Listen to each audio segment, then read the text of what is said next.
America और चीन के बीच चल रही ट्रेड वॉर यानी कि व्यापारिक जंग अब एक नए मोड़ पर पहुंच चुकी है। कुछ ही समय पहले तक जब अमेरिका ने भारत पर 50% का भारी टैरिफ लगाने का ऐलान किया था तो सवाल उठे थे कि क्या भारतीय निर्यातकों की मुश्किलें बढ़ जाएंगी। क्या इसका सीधा फायदा चीन या बाकी एशियाई देशों को मिलने वाला है। पर अब हालात तेजी से बदलते हुए नजर आए हैं। अमेरिका ने 1 नवंबर 2025 से चीन पर 100% का अतिरिक्त टैरिफ लगाने की घोषणा कर दी है। यानी कुल मिलाकर चीनी उत्पादों पर लगभग 130% तक का टैक्स लग जाएगा।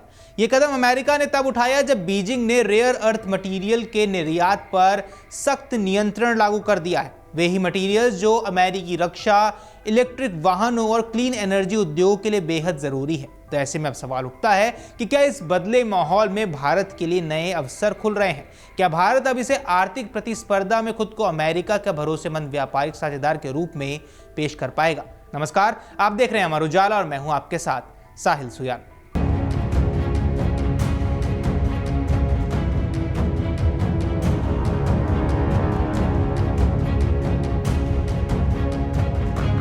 अंतर्राष्ट्रीय व्यापार विशेषज्ञों की माने तो अमेरिका और चीन के बीच बढ़ते तनाव से भारत को बड़े रणनीतिक और आर्थिक राहत मिल सकती है।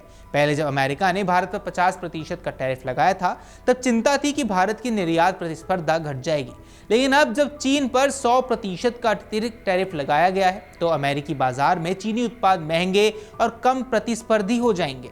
ऐसे में अमेरिकी खरीदारों की नजर अब भारत, वियतनाम, इंडोनेशिया और मेक्सिको जैसे देशों की ओर बढ़ जाएगी। लेकिन इन सब में भारत सबसे बड़ा और स्थिर विकल्प बन सकता है, क्योंकि भारत पहले से ही चाइना +1 रणनीति का लाभ उठा रहा है।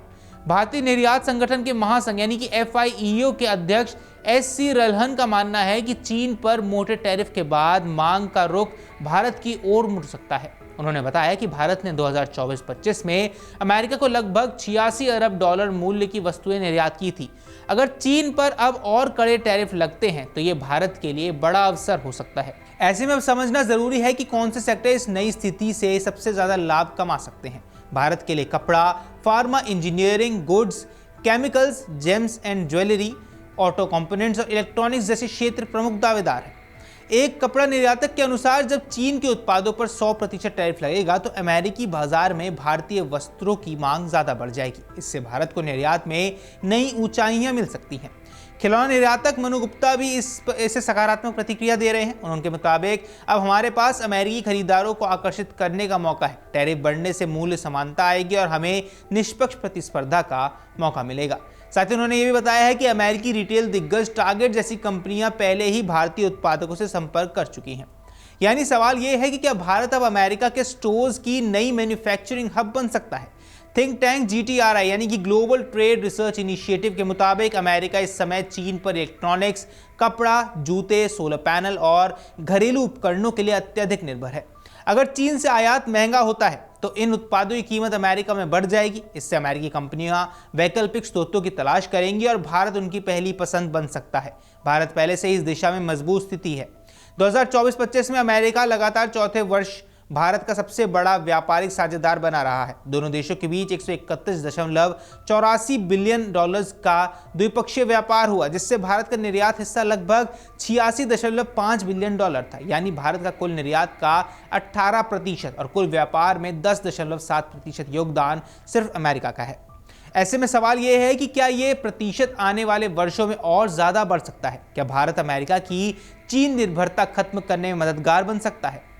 चार्टर्ड अकाउंटेंट और वैश्विक व्यापार मामलों के विशेषज्ञ मानते हैं कि अमेरिका का यह कदम दुनिया को एक व्यापारिक समीकरणों को हिला सकता है। उन्होंने कहा कि यह फैसला न सिर्फ अमेरिका चीन के रिश्तों में खटास बढ़ाएगा बल्कि भारत जैसे उभरते विनिर्माण देशों के लिए गेम चेंजर भी साबित हो सकता है।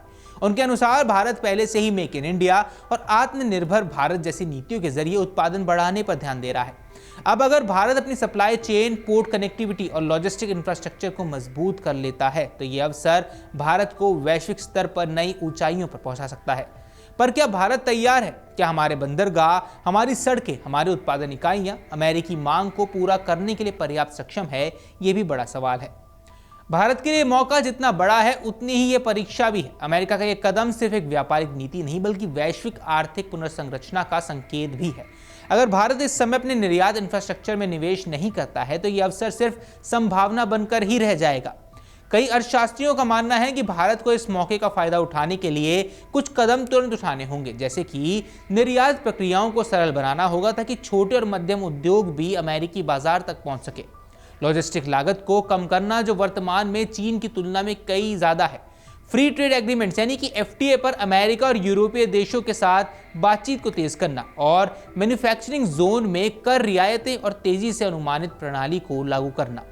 अगर ये सब होता है तो भारत वास्तव में उस स्थिति में पहुंच सकता है जहां वह विकल्प नहीं बल्कि आवश्यकता बन जाएगा। तो ऐसे में बड़ा सवाल यह भी है कि क्या भारत इस मौके को लॉन्ग टर्म ट्रेड पावर में बदल पाएगा। अतीत में भी भारत को कई बार ऐसे अवसर मिले हैं, जैसे 2018 में अमेरिका चीन ट्रेड वॉर के दौरान। तब भी भारत को उम्मीद थी कि अमेरिकी कंपनियां यहां उत्पादन करेंगी, लेकिन नौकरशाही की धीमी प्रक्रिया और जटिल नीतियों ने उस लाभ को सीमित कर दिया। पर इस बार परिदृश्य अलग है। दुनिया अब चीन से डीकपल यानी अलग होने की प्रक्रिया में है। सप्लाई चेन में विविधता लाने का दबाव है और भारत अपनी बड़ी जनसंख्या, सस्ती श्रम शक्ति और लोकतांत्रिक स्थिरता के कारण इस कहानी का स्वाभाविक नायक बन जाता है। बहरहाल, अमेरिका का चीन पर 100% टैरिफ लगाना सिर्फ एक आर्थिक नीति नहीं बल्कि एक सिग्नल है। ये संकेत है कि दुनिया बदल रही है और व्यापारिक शक्ति का केंद्र धीरे धीरे पूर्व की ओर खिसक रहा है। भारत के लिए ये वही क्षण है जहां से वह वैश्विक सप्लाई चेन का केंद्र बन सकता है, लेकिन ये तभी संभव होगा जब भारत अपनी नीतियों को तेजी से व्यावहारिक और निवेश अनुकूल बनाए। अगर भारत ने इस मौके को सही दिशा दी तो आने वाले वर्षों में जब कोई पूछेगा कि चीन की जगह दुनिया की फैक्ट्री अब कौन बन रहा है, या इसे अंग्रेजी में कहें तो who replace China as world's factory, तो जवाब होगा इंडिया यानी कि भारत। क्योंकि इस बार सवाल सिर्फ व्यापार का नहीं, ये सवाल है कि क्या भारत अब वैश्विक अर्थव्यवस्था का एक नया चेहरा बनने वाला है। अब इस पर आपकी जो कुछ भी राय है हमें कमेंट बॉक्स पर जरूर बताएं। फिलहाल इस वीडियो में इतना ही। नमस्कार। अगर आप ये वीडियो YouTube पर देख रहे हैं तो हमारे चैनल को सब्सक्राइब कर बेल आइकन दबाएं और Facebook पर देख रहे हैं तो हमारे पेज को लाइक करें।